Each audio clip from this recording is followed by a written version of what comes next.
Karena itu apa masalahnya? Semua kita punya hak ya, untuk menentukan.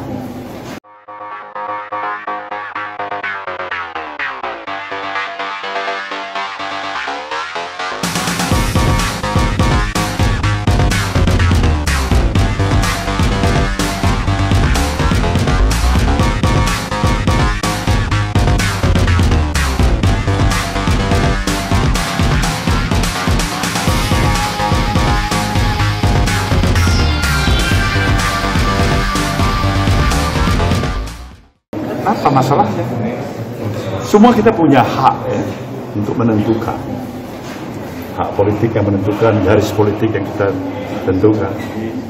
Bersama kita baik, nggak bersama pun barangkali baik juga. Kenapa saya katakan begitu? Karena memang yang paling pokok itu adalah tujuan akhir kita apa? Pengabdian untuk memajukan kepentingan demokrasi yang kita miliki bersama.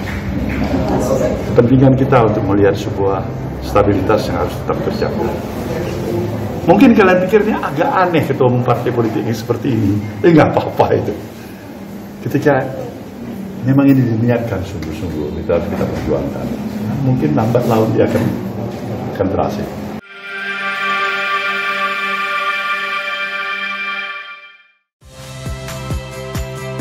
Saya Magister Tarigan. Saksikan program-program Kompas TV melalui siaran digital, pay TV, dan media streaming lainnya. Kompas TV, independen, terpercaya.